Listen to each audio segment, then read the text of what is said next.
Hey everybody, welcome to a brand new episode, Plug Talk Sports live show, episode 171. Full house tonight. We've got myself, Danny Torres, we've got Janka, and we've got Brandon H, and we've got Brandon L. Listen, I haven't found out a creative way to make a nickname for the both of you guys. So for right now, for the time being, until I come up with it, it's Brandon H and Brandon L. Linguini. How about Brandon that? Linguini. What's going on, guys? So we've got a very, very busy show tonight. There's only two topics, but those two topics are going to take us through the full hour. And it's a happy Super Bowl week and as well, happy NBA trade deadline week. And with that, we're going to get started with the NBA trade deadline. We're going to talk about the trade that shook pretty much the entire sports world. It was about Saturday, 12:15. Long day at work for me. I'm getting ready to go to bed. I'm just scrolling through Instagram, and I see a post that said like 2 minutes ago from Shams, and it says that Dallas Mavericks have traded Luka Doncic to the Los Angeles Lakers, and the Lakers would send Anthony Davis to the Dallas Mavericks. And at first, I was like, man, this guy's phone must be hacked.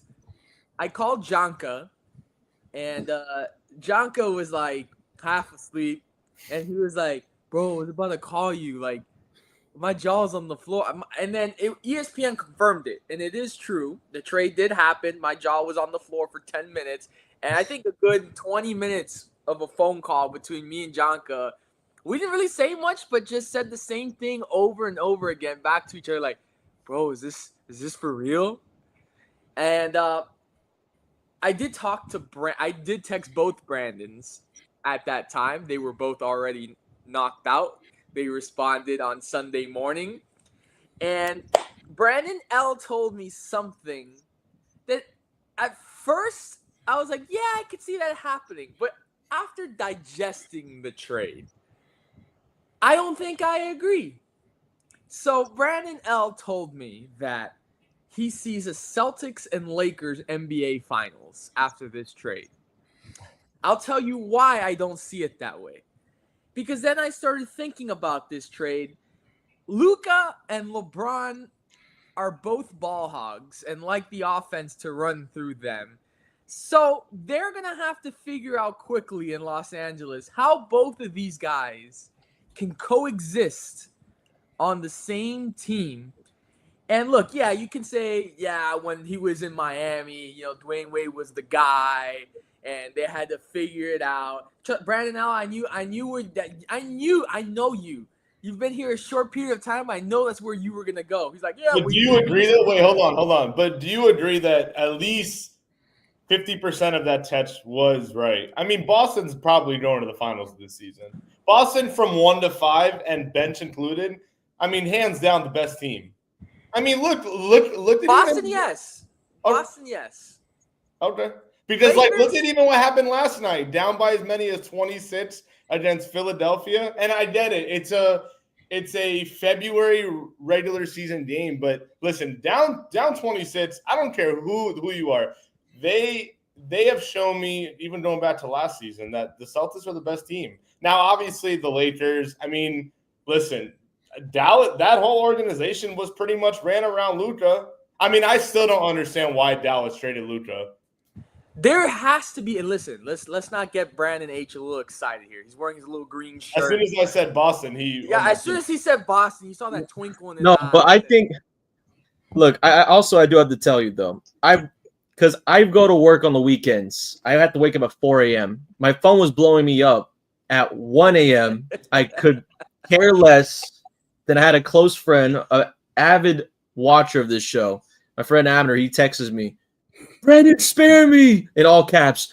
Look at the Lakers, Brandon, what the this and that, And so, and this is the type of friend where like you have to make the voice memos and tell them, to explain what just happened. Even 24 hours, I'm still finding and fixing the pieces. I can only come up with so many explanations. There's like 3 different things. I feel like I can talk a whole hour about this, like a whole hour about just, what does this mean for the Lakers long term? What does it mean for a win now Dallas team? But I mean, I was in a cold sweat the entire morning. I had to listen to, the Bill Simmons podcast. I had to listen to Warhouse. I had to listen to like a little bit of Shams on ESPN.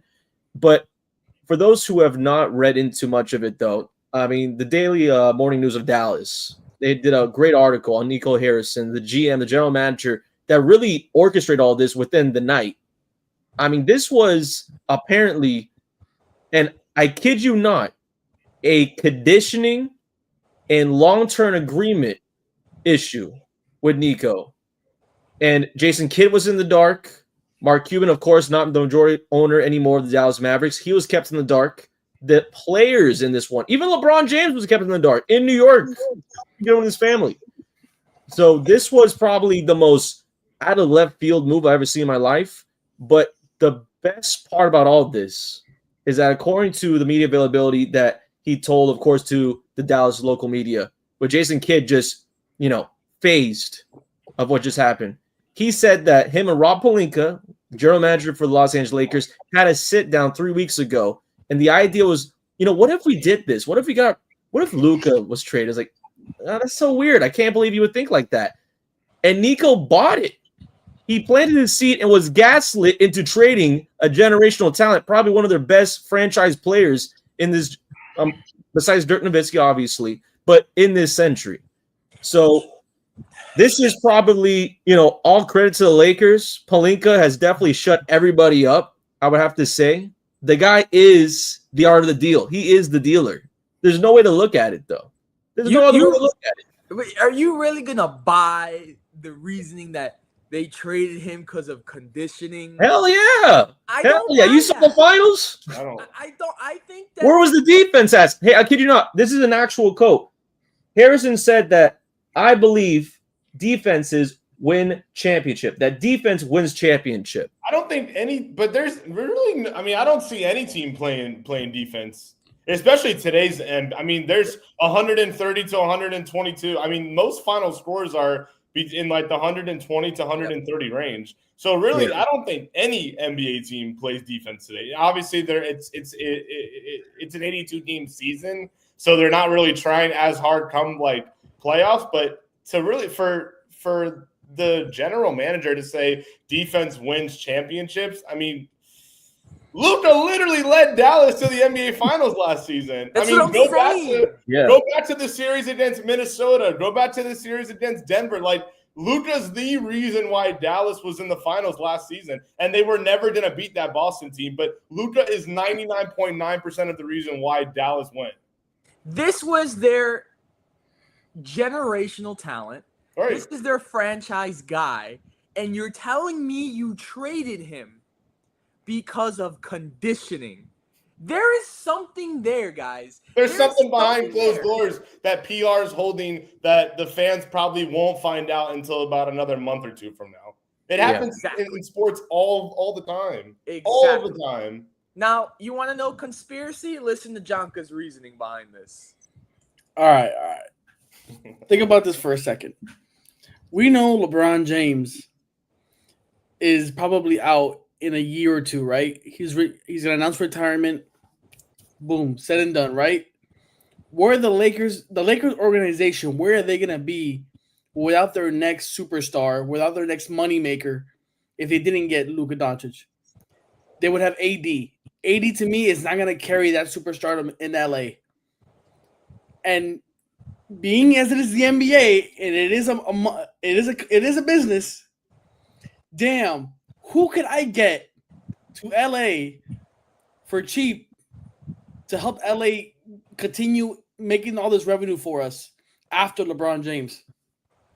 I don't know if you guys realized, for Dallas getting rid of Luka, the Lakers they have to give how do I say this correctly?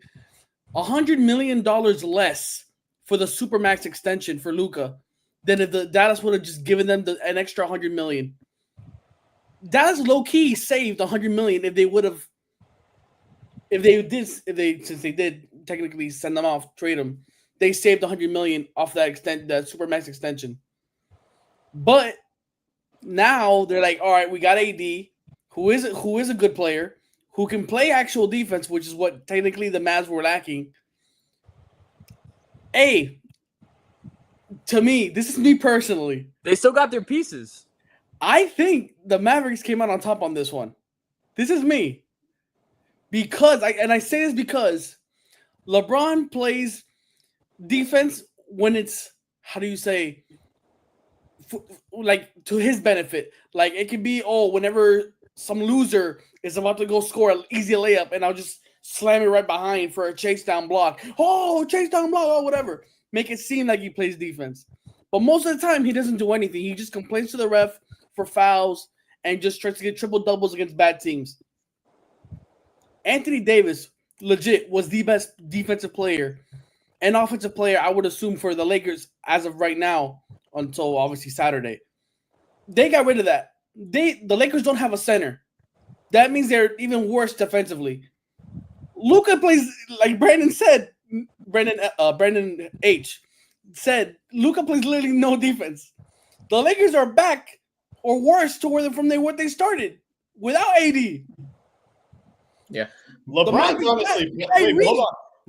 honestly playing like he can go another 5-7 years. I mean, he's in his 40s and he's playing like he's 20. Yeah, but I would have to argue though. Again, I do want to touch a lot on the Dallas side of things because I think it's hilarious that they said win now mentality.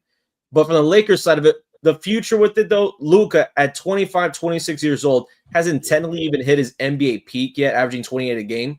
I mean, he's going to come back and maybe you can start building a team around Luka. Now, I don't think the Lakers are going to, as Brandon L said, I don't think they're going to be in the finals this year. I mean, when you look at overall their starters and as well depth on that part, Rui Hachimura at the 5 or Jackson Hayes at the 5, then coming off the bench, who do you have? Still with a first-year head coach. And again, we've seen first-year head coach have easy success in the NBA of recent years, but I don't think it'll be this case for the Lakers. But I do want to I just don't understand the win now mentality. I feel like this is exact repeat of what we saw with the Minnesota Timberwolves not too long ago. You have insane success in the Western Conference playoffs. You go deep in the Western Conference playoffs. You make a no-reason trade to try to get yourself past the next limit just to realize you're in the middle of the pack. This Mavericks team, not even a top 10 defensive efficiency so far this season, not even top 10 overall NBA team right now in the NBA. 9th seed right now in the West, fighting to stay in the play-in spot, dealing with multiple injuries right now, aging stars. And this guy said to win now and potentially in the future. You know what Harrison also said? I don't know if I'm going to be here in 10 years. So you're not even setting up for a championship 10 years. You're looking for someone like, within 5 years? Does this team have 5 years in it and a limit? How good is Kyrie at 36? How good is AD at whatever it might be, like 36, 37? And again, Anthony Davis playing incredible basketball when healthy. And I mean this, like I guarantee this. He is never stay healthy, though. That's the problem. Yeah, well, he's on the good side at this point, though. He's had more games than some. But a top 5 NBA player right now, Anthony Davis, when healthy. The guy can give you 26 to 28 a game. Obviously, all NBA type defensive player. He does push that. And the crazy thing about it is that they went out of their way to get Anthony Davis, a great player, but they leave a big hole somewhere. Who's the starting forward at small forward? Hardy? Quentin Grimes? I mean, what are we looking at for Dallas long-term here? You got Klay. I even mentioned Klay Thompson. Klay Thompson, Kyrie, and Anthony Davis in the big 2025. Is that really moving any teams right now? Is that even moving past the second round? So I just find it insane. You don't have a team to win right now. Somehow you made it to the Western Conference Finals against a talented Minnesota team and went through 5 games like Swiss cheese. And then you met an actual opponent in the Boston Celtics, who were the best team in NBA since November of that season. And now you come back the next year, midway, still a 28-point scorer. I don't even care if Luka Doncic is 270 pounds. I don't even care if he's 350 pushing down the ball with cigarettes, taking a smoke. I'm still paying him $350 million. All right? I kid you not. So, again, I can rant about this for a full hour, But for Harrison to think that this is a win now Dallas team, and yes, on paper, great starting five. But in 2025, he might be like 5 years short. They were losing yesterday at halftime like 91-44. Yeah. Did anybody watch that? It was like 100. They gave up like 100 points in the first half. They should have lost by 77. They should have lost by 77 just for Doncic. I mean, it's ridiculous, man. I'm gonna ask both of you, Brandon, because I talked to Daniel earlier today, or was it yesterday? I don't remember. Okay, think about this for a second. How just if you're the commissioner, Adam Silver, right? We saw the trade. We've seen the trade with De'Aaron Fox for a couple players, 3 first rounders, and 3 second rounders, right? All right. That's okay. We get it. Rudy Gobert had like 6 first round picks. I don't know how many they gave for Karl Anthony Towns. Buddy, you're telling me for AD, Max Christie and a first, you get Luka? Like, buddy, how do you approve that without being corrupt, bro? How was that not planned from the back to give the LA Lakers another generation, another 10 years of prosperity, bro? How are you going to tell me that's not the fucking case? Excuse my language, but seriously, bro, how are you going to tell me no? This makes no sense. Any other trade, there's the equivalent. Okay, I'll give you 4 picks for, I don't know, Kyrie Irving for something. You get at least some sort of number for a future for something equivalent. This is not equal in no way, shape, or form, bro. This is conspiracy, bro. I'm telling you, bro. No, the worst part about all this, I mean, I'm telling you, though, David Stern is probably rolling in his grave right now. If he couldn't handle Chris Paul, Kobe, he's rolling in his grave. But, Jonka, also to your point, though, because I talked about this many times with the Jimmy Butler stuff and many times of just overall NBA since Danny Ainge is that guy at Utah. Speaking of which, he was a part of this 3-team deal. Without him knowing. without him knowing. Somehow you got AD and Kyrie finally together. But no, in all reality, though, since Rudy Gobert, no one knows exactly what the price of anything is. I mean, 5 first rounders for Rudy Gobert, who is as washed as he's been for the past 5 years. And then now you have a situation where, and again, this is even like a steal in the night. This is like, Ocean's 13 type of robbery. This is ridiculous, though. We're talking about not only Luka, but also Maxi Kleber, Markieff Morris, and again, not really pushing the needle, but still some veteran talent right there. And including that, Anthony Davis, Max Christie, and a 2029 first-round pick going to Dallas. Doncic is worth, if Rudy's worth 5, Doncic is worth a generation worth of picks, an OKC haul of worth of picks. You know what I'm trying to say? What he did in Dallas, like I don't understand why people aren't really looking at that. He's the second best player to ever wear that uniform behind Dirk. Yeah. I mean, like that excuse for him being overweight and not really maintaining himself. Okay, yeah, bro, I'm not buying that. Maybe like to an extent. I'm not buying that either. Maybe to like a very small extent. Like, okay, you know what? He's like he could be in better shape. What? Okay, maybe, but like if you're telling me since last year the guy has had 70-point games, scoring 28 a game, 30, 40-point games, that like not everybody can do that. Overweight, buddy. What are we talking about here? You're not really look like he was 270 coming off that plane yesterday. Bro, the more we talk, Brandon, the more we keep talking, bro, the more this ain't making sense. The more I'm telling you this is conspiracy. It's something that PR is holding behind closed doors. I've been in plenty of locker rooms. I've interviewed plenty of players. PR doesn't like everything to be like let out. I'm telling you, it's probably some confrontation that happened behind closed doors. I mean, we see it. Look at when I know this is nothing what we're talking about right now, but when the Marlins and Kim Ain parted ways, it's a move that nobody saw, but it's something that went on behind closed doors that she wanted to spend money and the organization didn't want to go that route. So they were constantly butting heads and then they finally decided to split. Like there was probably something behind closed doors that we obviously don't know, but the people inside of the Dallas building knows. We got to move on to the next trade. But I will say to Brandon H's point, yeah, Rudy Gobert's never been the same since he touched that microphone. The world went to hell after that. Look what he started. I mean, this is the whole thing that he started. Also, because I know we have to go to the next trade, but the last thing I do want to say, though, because everyone wants to talk about conspiracy theorists and whatnot, it is very legitimate that people get ahead of themselves. There's a lot of overthinkers in this world, and Nico Harrison has to be the worst overthinker I've ever seen in my life. He said, oh, I know that teams are, building up for 2026 if Luka doesn't re-sign.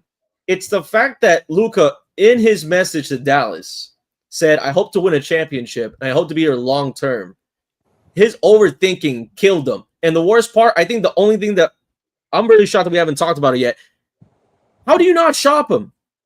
Jimmy Butler's been on the market with Pat Riley looking around the whole nation for like a month or two, and you're trying to tell me you didn't even look around and said, like, man, you sure this is all I can get? Like, this was a one and done deal. It was all over a conversation.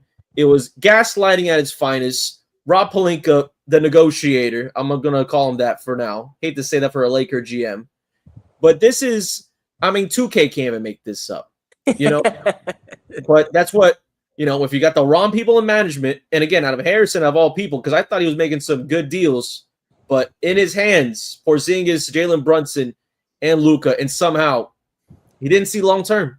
It's sad. At least I can say now he's not the most idiot. Well, he is now. Jerry's not the most idiotic GM in Dallas anymore.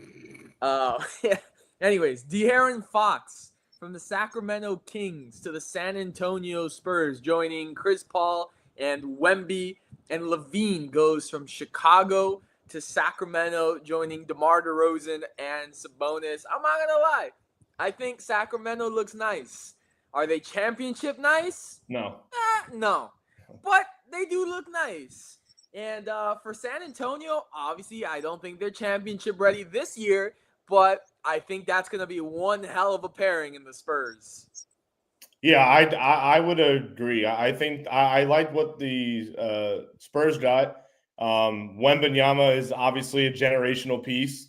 De'Aaron Fox, one of the best guards in today's game. And the Spurs have a very young team. And I believe, if I'm not mistaken, they're in, a play-in spot or close to 12. Okay. Yeah, they're close. So, I don't think the Spurs are going to make this huge run, but I'd say Fox has been on the trade block for quite some time now. So I'm very curious to see how Fox and Wemby, played it together. And I'm sure Jimmy Butler behind closed doors right now is probably thinking, when is it my turn? Because you're hearing these two bit trades, and then Jimmy's just been very quiet. So that's I put that on Jimmy. It's Jimmy's fault, but yeah, I find this hilarious though, because again, a 3-team trade that no one really cares about the third team, but I honestly feel for the third team though. We're talking about Spurs, Kings, and somehow, of course, with Zach LaVine being involved, Bulls getting rid of Zach LaVine, a 20-plus point scorer.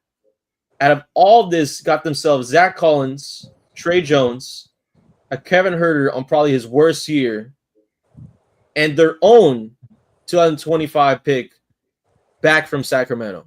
Yeah, that's a bad business deal right there. It's horrible business. And for the Kings, though, a haul, though, I have to say. Now, I understand for a lot of Kings fans, that's the guy you brought in from the draft. That's a lottery pick that you've seen already grow to be an all-star talent. Of course, not recently, obviously. But we're talking about Zach LaVine. On top of that, 3 first-round picks, right? This is going to be stretching all the way down to 2031. 3 second-round picks that stretch all the way down to 2028. Actually, 2 of them in 2028. So this is a pack right now for the Kings' future. Now, does it push their team? Not really. They're basically copying like the Chicago Bulls of 7 years ago. You know what I mean? Without Vucevic. DeRozan and LaVine are going to be back together again. Somehow, some way, Sabonis is going to be looked at a very surprised guy during playoff time, even though he's basically playing at an all-star level. If you want to even say, him and Zubats, they might be just stat stuffers at this point. But the Spurs side of it, is Chris Paul chopped liver? Like, they got Stephon Castle. They got Chris Paul. and you're trying to tell me you want to fix that around with De'Aaron Fox. Great move. And again, Chris Paul probably gone after this year. Yeah, I mean he's I feel like Chris Paul's been in the league for 40,000 years. Exactly. Yeah. He was a New Orleans Hornet. That's how long he's been in the NBA. That's how long it's been. New Orleans Hornets, right? Yeah, but again, this isn't going to be a team that even makes the play, in my honest opinion, for San Antonio. Fun to watch TV-wise. Love Castle. Of course. Love Wembanyama's always going to put people in their seats. It's just... Exactly that. But again, I'm more confused because, again, I understand Fox wanted to go to Sacramento. Wanted to go to San Antonio. That was his first option. So I understand the move there. After this, it's going to be interesting to see what happens during the offseason. If they don't pick up more pieces to infiltrate a little bit more of the bench, I can't imagine being comfortable going to next year with a similar roster to this and having Castle on the bench while having Fox. Maybe a Castle and Fox backcourt, but I'm still uncomfortable with that. Brandon H., you were just talking about Chicago and their terrible business. Bobby Marks from ESPN says that Chicago might be shopping Lonzo Ball, Nikola Vucevic, and Kobe White. Do you think all three of those guys will move at the trade deadline? I believe if not one, two of them will be moved. I think that for Lonzo Ball, injury scares. The guy, more than half of his career has been basically sitting sideline on the bench. Yeah. So with a busted up knee, and honestly, they're probably going to be looking at this draft. And again, this draft class, a lot of guys are talking about the forwards. Just in the SEC alone, the guard position might be very interesting. So I think that they're definitely going to be looking for someone in the draft coming up. So I think Lonzo Ball will be one of the first names off the chopping block. Kobe White, I would hate to see them move from Kobe. I would hate to see them move from White. I think that he has too much talent right now, and there's still somewhat of a ceiling for that guy. Now, if they moved away from like Ayo, maybe, that'll be fine. Like some random guy that that's not going to be pushing away, like a Cole Anthony type player. But again, Lonzo should be gone. And then Vucevic will be interesting because you can make a real package out of that, though. You can get some actually good picks, and we're talking about first-round picks future-wise. So I think there will be – again, Chicago, they're not done. I don't believe they're done. If you guys were to look up the word desperate in the dictionary tonight, it would have the logo of the Golden State Warriors on it. Because they have been open, that they have called every available NBA star that they could possibly get. They have said that they have dreams of pairing Steph Curry with Kevin Durant and LeBron James. Keyword dreams. In LeBron's sense, that makes more sense. He already said he's staying with the Lakers. I believe that's more of a lifestyle choice than actually a winning choice. Because if he goes to the Warriors, he's been flirting around for the last couple of years of playing with Steph. Then he's got his boy there, and Draymond. We know they're good friends. That would be a nice team. I think if LeBron joined the Warriors, that would be a nice team. For KD, here's the thing, which is absolutely crazy. In the last several hours, the Phoenix Suns just said, what the hey? Let's just see what's out there and what people want for Kevin Durant. Obviously, Miami. I think Jimmy Butler, too, said that he doesn't want to go there, right? He said, no, that's the crazy part. Yeah. They were this close, according to the reports, and Jimmy, vocally, I'm not going to do the extension if I'm traded. To Golden State. To Golden State, right. Yeah. So it's basically Phoenix or nothing. It's right. Phoenix. It's Phoenix. At this point, like, what other team can he possibly go to? But what if Durant gets, he still would pick Phoenix even if Durant's gone? What's the fascination? It's not like Phoenix is in the top 3 this year. I agree with you, Brandon, because if they shop KD and they send KD somewhere else, if I'm Jimmy Butler, or even Bradley Beal, or like if I'm Jimmy Butler and they ship away KD from Phoenix, like I'll be like, all right, so then what's the point? Yeah, I'm Let him happy. suffer. Let him suffer. Exactly. But I'll tell you what, Right, I'm having a conspiracy though. I'm having a Jimmy Butler conspiracy.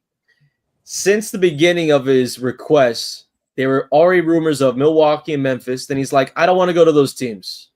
Yeah. Then now they're going in deep talks with Golden State. I'm not going to sign the extension to stay long term if I'm traded there. I truly do believe he is going to keep Pat Riley hostage. Yep. A reverse hostage situation. Even though he loses money, he knows that the Heat need to get rid of him somehow, some way. There's a real conspiracy. I'm starting right now, Conspiracies Club right now, that Jimmy Butler has such hate for the front office that he's willing to go throughout the season, still in the Heat roster because he denies everything.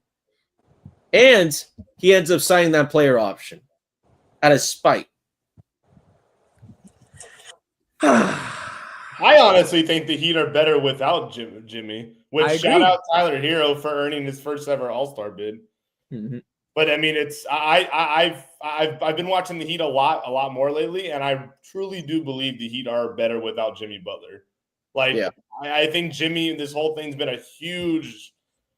It's obviously a maturity problem with him, and it's a bit distraction. I mean, I like love Bam, love Tyler, and I would be curious to see if the Heat even make a deep playoff run. Do I think that will happen? No, but you got to find a way to get Jimmy Butler out, because this thing is just dragging on and dragging on and dragging on. Like, I just feel like every day there's always something new with Jimmy. He doesn't want to go here. The Heat are suspending him again because he walked out of practice. Like, it's listen. The guy said at first, I don't care. Send me anywhere but Miami. But now you're saying, no, I don't want to go there. No, I don't want to go here. Right.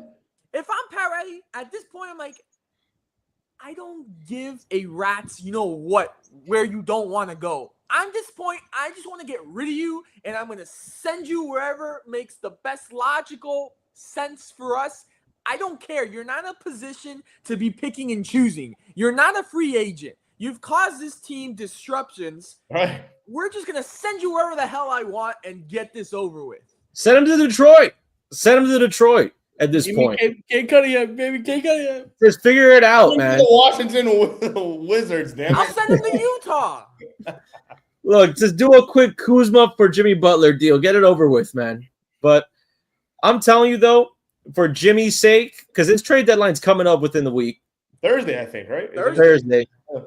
It is going to be down to – it really might just be that Thursday we get to see him get moved. Shams might tweet something tonight at 2:35 a.m. Eastern time. Yeah, I think it might – the deadline is 3 p.m. or 2 p.m.? At 3 p.m. it should be Eastern.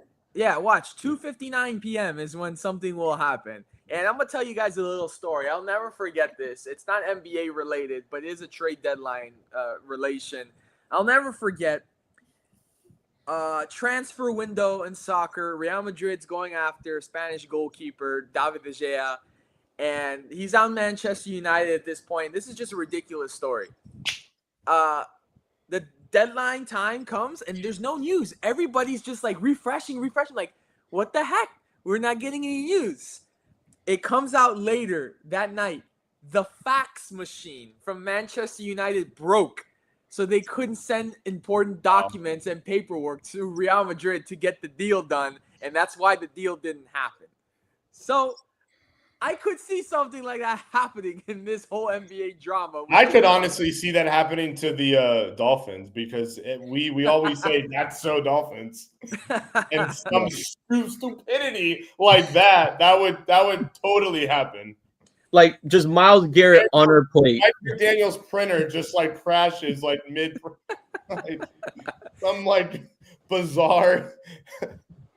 No, but really, for Jimmy's case, if they do send him to Phoenix, I mean, it's just there's so much other factors that are involved here with other players regarding whether Jimmy stays, Jimmy goes, what team Jimmy goes to.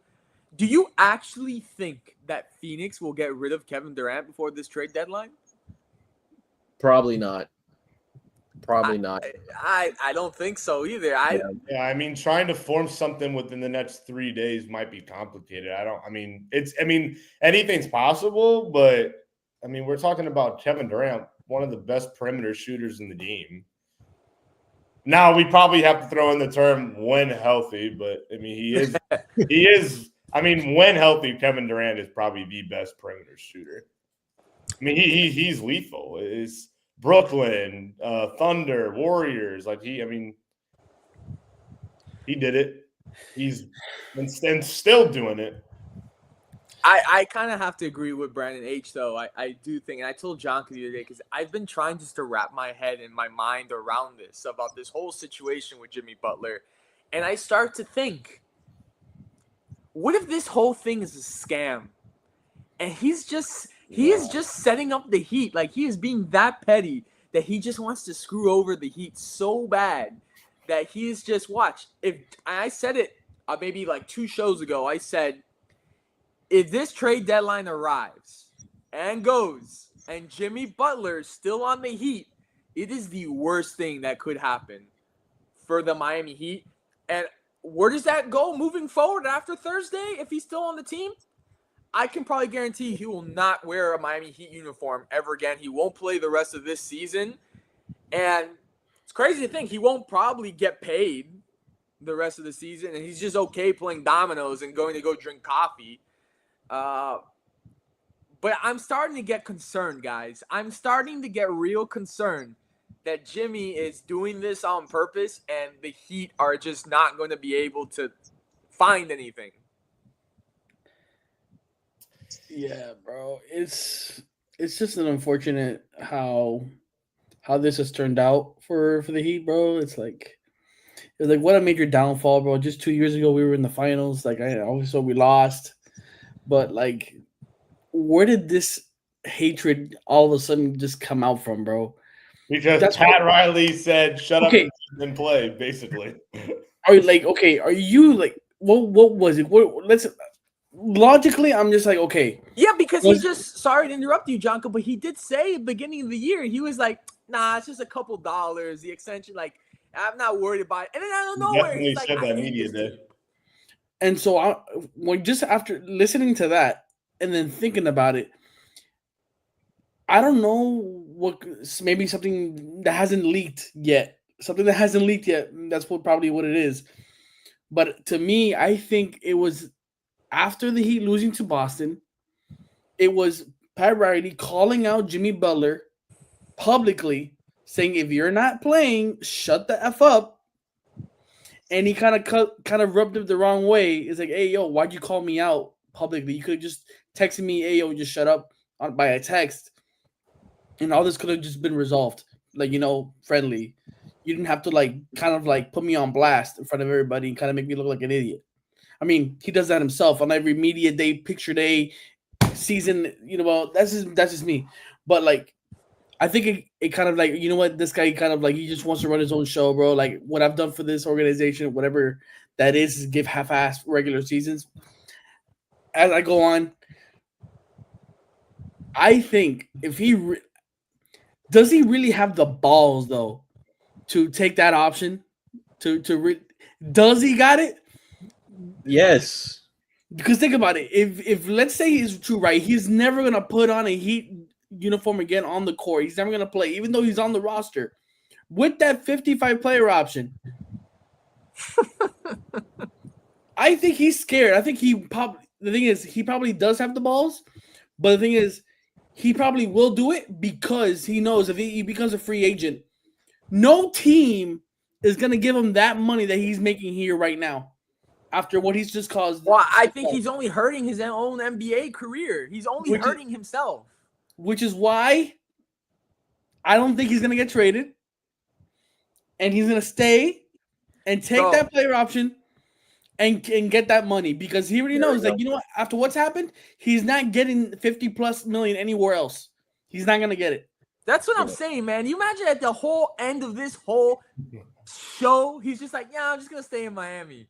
Bro, I will, dude. I will kick rocks. I will go outside and go for a walk for a good Okay, hour. Javon Holland. I will go outside for a long Okay, hour Javon walk Holland. to mental health de-stress from this guy. AJ Brown, read a book. He might as well do that. You know what's funny though? This guy was like, while the Heat were like, I guess like out west or something like that on the road. This man was in South Dakota or some watching college basketball. Yes. That guy's just still living life. He's still living life. But Oh yeah, I mean Jimmy's got millions. What the hell? yeah, he's got a whole successful coffee franchise right now going on. Hopefully, It but ain't gonna be too successful in Miami if he keeps acting the way he does. I don't know, that Everybody's coffee. still going. Trust me. Hey, for $8 lattes. I mean, I said it the last time I was on here. It was good. Good. It's a good $8 latte, dude. I can't even lie to you. But I'm telling you though, and again, I probably said this before on this platform, but if not, I said it on many others.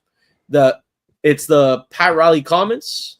But I think the one thing that really pushed it over the edge, I just don't think Spo has him as a number one guy anymore. I mean, look at Tyler Hero. Look at his involvement right now with the Heat. Obvious all-star for all career numbers, and he's been able to prove it. I mean, he wanted originally, like a few years ago, to be in that Trae Young, to be in that Luka Doncic, that draft class, top elite class type of conversations, to be included in that, you know? And now he's starting to get that spotlight, and I think Butler doesn't like that.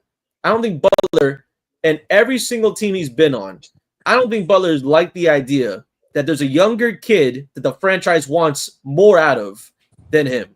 I mean, if you want to like look back at a little bit of history, besides, of course, his time in Chicago, you know, let's look at the Minnesota Timberwolves. I mean, Karl Anthony Towns was a top prospect right there. They were able to take out of Kentucky. He had beef with Cat. And a piece of cat, yeah. And he didn't really get good as well along with them. Then he goes to Philadelphia. In Philadelphia, Tobias Harris over me, a comment that etched through his time in Philadelphia. He leaves Philly to go to Miami, and that still stuck with him. It still sticks with him. And I'm pretty sure when he leaves Miami, there's going to be a Highsmith comment. I know there's going to be something like that. But I'm telling you, though, I honestly do believe, I mean, as Jonka said, he's very right about that. Pat Riley has a huge part in all of this, especially with his comments after the season of last year. I just don't think he doesn't like the idea of not being the top guy on the team. He needs a $50 million contract. I don't know if you guys saw. himself. I don't know if you guys saw the report, but Rachel Nichols said that there's guys in that Heat locker room right now that just want him gone. Yeah. I mean, how can you blame them? Like, Yeah. I don't. I mean, that's like I said earlier. It's just something that's dragging on day after day after day, and it's. I mean, it gets demoralizing. It goes back to Tyler Hero's comments about 2 weeks ago when they were playing in Milwaukee, where he was like, "Well, it's Right. kind of hard to like, be with a guy that doesn't show up to work every day." Right. So, and that comment was eye-opening. I'm not gonna lie. Do you think if this continues, right, and Jimmy Butler doesn't, like, let's say he doesn't get traded, and this continues, he continues to get suspended, doesn't take trips with the team, skips shoot around, doesn't go to practice, at what point should the league come in and, like, I think what like, this is like ridiculous at some point. He's scratching your head like, bro, trying to figure out world hunger. Bro, like, at some point, bro, this guy is a detriment to the society at this point. Whoa, it's that. That's deep, man. Bro, it's like, seriously, bro, if he continues and let's say he does take that option, that $55 million or whatever it is, and continues to live in Miami with no state income taxes in beautiful weather with a mansion, coffee for free, buddy, what are you complaining about? All you got to do is play basketball. Because he's on a mediocre team. That's why. Bro, mediocre my ass, bro. We can win, That's bro. If he actually Jimmy Butler. if he actually gave a crap, bro, we could be at the top of the damn league, bro. Bro, you guys could be in the play-in tournament and somehow make it to the second round, bro. It could be like the most insane 8th seed story for the third time in the last 6 years. That is something. And don't Brandon woke up today and just literally chose violence. Listen, Like, because they know that, Brandon, you understand? They know how frustrating it is for me as a basketball head. For like there to be a year where like, well, the Heat technically shouldn't be here, but you know what? Whatever. Max Strus is balling out. Gabe Vincent had a career night. We even saw last postseason the Heat and Celtics in the first round. Like, Boston made quick work. Like, that Heat 8 seed dream run. What are the odds? I mean, let's be honest. What are the odds that that's ever going to happen again? 8 seed for the NBA Finals? Like, I can't even question anything anymore. That's like Florida Gulf Coast has a 15 seed in 2013, winning 2 tournament games. Brandon, listen, I was ready to you weren't here yet, but I was ready that year to pay this man a therapist. This guy was coming on here stressed. This saw his vein popping out his forehead. He was so frustrated, like, I cannot stand Caleb Martin. Why is he playing this good? Bro, no. A certified Celtic killer, man. The guy has his, you know what's the worst part? Because his first year time in Philadelphia, he does horrible. But the game on Christmas Day against the Celtics, give him 7 triples. Why not, bro? Why not? It makes no sense. But I will remind all of you, bro, that if somehow, some way, Kevin Durant does end up on the Miami Heat, you have a hero, KD, Bam, Ware, and Jovic starting 5. Buddy, if that isn't the longest starting 5 you ever see, it is like ridiculous. There's nobody getting past us, bro. Everybody there is at least 6'9", besides Hero. Sure, Boston will. Jason Tatum's just gonna call Kobe. There we go. There we go. Get a little last added. Last guy we're gonna talk about, Brandon Ingram. The Hawks are getting involved in that. Obviously, there's been speculation, rumors again. Miami maybe taking Brandon Ingram. Do you think, where does Brandon Ingram end up? Honestly, I would have to say in a really hilarious standard because I mean, as we spoke about earlier, the Chicago Bulls, maybe they're not done. I don't believe they're done. I think he would end up on the Bulls roster. Now, does a contender love to have Brandon Ingram on their team? Yeah, of course. But how much are some of these guys going to give up for Brandon Ingram? I think Brandon Ingram is going to be a huge asset, though. And again, Luka, I get it. Didn't really go away from much, but no other GM is going to make that same mistake, right? So I'm not expecting let's say hypothetically, OKC wants to do something. I don't expect them to break up that core. I don't expect Boston to even make a move. Maybe the Clippers push out of their way, but it won't be for Brandon Ingram, though. So I think Chicago would definitely be there. And on a further note, because I did hint about this a few weeks back, Zion Williamson, I think the Pelicans are shopping. I really do believe they're shopping. So Zion might be there as a dark horse, but for the Pelicans and Brandon Ingram, my best option would be a Chicago Bulls something. Maybe Vucevic is sent around. Who knows? Can you imagine Brandon Ingram going to Boston? Oh, my goodness. Oh, my God. Bro, what are you doing, bro? Why'd you put that out there? Don't put that on me, bro. Talk about super team to the max. You would have Tatum, Jaylen Brown, and Brandon Ingram. And the crazy thing about it, bro, Brandon looking like Brandon, why are you looking like a two-face over there, bro? Bro, and the crazy thing about it, though, he probably would be on the bench. That's the crazy thing.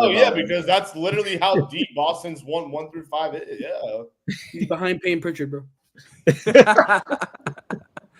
Let me tell you, Peyton Pritchard. I'm not even gonna get into that, bro. That guy cost me some sleep. Hey, that boy. I told you guys, he's for real. Half court, all those half court buzzer beating shots during the playoffs. Oh man. Yeah. All right, Super Bowl. Super Bowl is this Sunday. I believe they were doing media night or entering to the tonight. Yeah, they were doing that tonight. Again, Philadelphia Eagles, Kansas City Chiefs. We touched a little bit on it last week. You guys know how I feel. I think the Chiefs, if they shut down Saquon Barkley, I don't really trust Jalen Hurts throwing the football. I think if the Chiefs do that, and I know it's very hard because Saquon's having one hell of a year, jumping backwards over people and everything. I think if they do that, the Chiefs complete the three-peat. But also, I mean, yes, the Eagles have a good defense. They need to figure out how to stop Patrick Mahomes. Obviously, they played in the Super Bowl once already. They couldn't do it. Let's see if they can do it this time. That's a question that 31 other NFL teams asked. Right? Yep. I don't. I mean, how I see this going Sunday is how I saw it going last year and how I saw it going the year prior, which actually these two teams met in Super Bowl 57. Yep. Obviously, the main thing for Philly is going to be how lethal is Saquon Barkley going to be. I can almost guarantee that Spagnuolo is going to be game planning for how to stop Philly's run. And I mean, there's really not much for me to say because I've said it since the playoffs started that nobody's going to beat Patrick Mahomes. Nobody's going to beat Andy Reid. I mean, you even saw it in the last drive last Sunday in the AFC Championship game. Andy Reid's play calling, I mean, on third down, and they throw a screen to Samaje Perine to clinch to clinch the AFC. It's like you're throwing a screen on third down where Buffalo had plenty of chances in that game to win. I'm honestly shocked that the betting line is only Chiefs minus 1.5 because I honestly think this game's not going to be close. And I know you guys you said that. You guys did say the Lions were going to be there, and I told you guys the Eagles were going to beat the Lions if the two met. I did say it last week. I said it last week. You weren't here, but I have to give you the comments. You were right. Listen, I can never. You have to understand that I can never pull for the Eagles, so that's part of the reason why. But yes, I give you props. You did say it, and the Eagles are in the Super Bowl. But it's just it's also like you have to be a legit clown to doubt Patrick Mahomes come playoff time. I mean, 7 consecutive AFC championship game appearances, and I have here 5 Super Bowl appearances since taking over for Alex Smith in 2018. I mean, this guy's putting up historic numbers, and like everyone can say, oh well, the referees favor the Chiefs. Like all that is total BS. It comes down to fundamentals. You just woke up a giant. I know. It comes down to fundamentals. It comes down to coaching. It comes down to ownership, management, quarterback, O-line, D. Like it comes down to all that. And I'm sorry, but you have to beat the best to be the best. And until a team figures out to find a way to beat Mahomes, we're going to be seeing this every February. Like this is not going away. Jonka, I'm letting the leash loose. I mean, I already dove really deep into that last week. So if you guys want to hear about that, you can go watch it. I'm not gonna take up too much because I know everybody wants to say their piece, but I will say this: if the Eagles want to stop Mahomes, based off the performance in the AFC Championship game, the majority of his passes were legit 10 or less yards each. What they killed was yards after catch. If you can stop the yards after catch, you can hold Kansas City to very few points, and that's when you can start to eat. That's the question. Like, can they stop the yards per after catch, bro? That's the question. That's the only way they're gonna beat Kansas City, bro. Forget about Saquon Barkley. Forget about the Eagles defense. Nah, stop the yards after catch with Mahomes, and you won yourself a Super Bowl. That's all you need. Forget about tackling him or anything. Mahomes was throwing a lot of dink and dunk last Super Bowl against San Francisco, and I mean even like that, and that was one hell of a game. Hey, and don't forget he's got DeAndre Hopkins now, who's actually been not a factor that much, honestly. Yeah, he hasn't really done much, but I honestly won't be surprised if Juju Smith-Schuster scores a touchdown or D-Hop. Like, this is the prime time where Mahomes shines. And I also found this stat this morning when I was doing notes. Mahomes is, I believe, 13-0 in indoor games, and I believe 18-1 in stadiums that have a roof. Or like 13-0, and so like, and remember, it's in New Orleans where it is inside. Again, that could mean absolutely nothing, but you have to be insane to go into Sunday's game and say, okay, this is where the Chiefs dynasty ends. Like Samaje Perine's only catch in the AFC Championship game was the screen that I was talking about on third down that send the Chiefs to the Super Bowl. Like, Mahomes gets everybody involved. And whether you can say he dinks and dunks, he definitely again, Travis Kelce. Like I won't be surprised because we know playoff Travis is a different Travis Kelce. I won't be shocked if he goes off. Like I don't see Philadelphia winning this game. It's just you're not gonna sit here and tell me, oh well, they probably have a chance early on, and I'm sure they'll be winning at some point. But in the end, the Chiefs are going to be the first team in NFL history to win 3. Like the Bills lost that AFC Championship game by I think it was 3 or 2 points. 3 points. Would any of you guys say that the Eagles' offense is better than Buffalo's? Yeah. Yeah. I mean, in terms of play. Would you say that the Eagles' defense is better than Buffalo's? Probably not. I probably would say. So based on so whatever you believe, let's say it's maybe equivalent, right? Let's say equal, just to even it out. That's where I can't see this game being a blowout because this whole playoff, Jalen Hurts hasn't really used Devontae Smith or AJ Brown that much.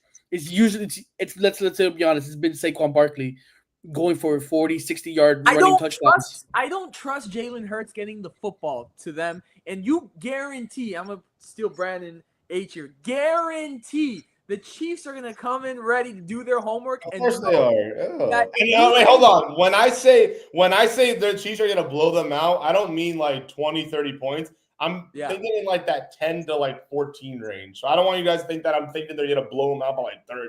It's going to be like 10 to 14. They're going to take out the factor of the short game for the Eagles where they get to do their little push or the brotherly shove, whatever you like to call it. Kansas City is going to try to take that out and take that out of the factor and make Jalen Hurts either use his feet or bomb this ball out and try to eliminate Saquon as much as possible. How effective it's going to be, I don't know. But you best believe Kansas City is going to be ready coming into that game to do that and execute that plan. I don't know. Before you go, Brandon, like the thing is, what I'm trying to figure out is how is Kansas City going to do that when like they can hardly even cover James Cook? That's like that. You got Saquon. But did they win though? 2 words. Let's be honest. There are some plays that we know that were we don't know. But that was a first down. I'm gonna say before Brandon goes, that was a first down. I don't know though. Did he stretch? Come on, bro. I don't know if he stretched. We saw the video. We saw the video. I don't know if he stretched for that first time. Look, bro, I know we can just call Elon y'all Musk and his Starlink, and we can see it from the sky. Y'all really are funny, man. Y'all really are. Brandon H. Go. Look, I know we don't got a lot of time, so I'll be real quick about this. I think we're missing a big piece here. It's about if Sirianni can outcoach Andy Reid, because Andy Reid has outcoached the entire AFC. So that's my biggest part about all this. Saquon can do whatever he wants. I still do believe this is going to be a game. If you're a betting man, take the over. Take the over. If it's even 60, take the over. This will be a high-scoring game right here. But down to crunch time, Andy Reid's going to fill something out. Hollywood Brown obviously is going to be living out there with Xavier Worthy. I still got Birds. Go Birds. Saquon's too much. It doesn't matter if Jalen Hurts has 4 interceptions. He's still going to have a guy running for 3 touchdowns, and Hurts himself will probably be having 2 touchdowns himself. It's going to be high scoring. I got Birds. So, all right, here we go. Brandon L., Kansas City Chiefs, correct? Correct. Janka, what's your pick? Eagles, Chiefs. I got Patriots. I got Phillies.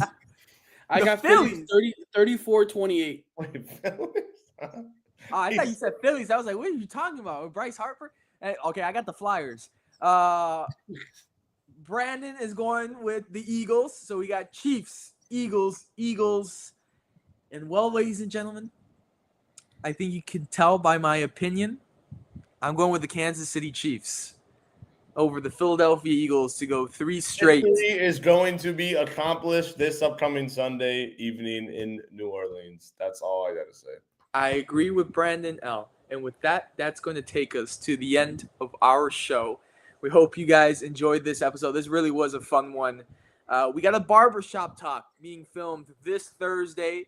So you guys are going to want to wait and see that episode and see who our guest is. And we'll see you guys next Monday for episode 172 post Super Bowl Sunday. So we might be a little fat and slow from all the food we ate and stuff like that. But have a great rest of your week. Enjoy the Super Bowl, and we'll see you guys next time.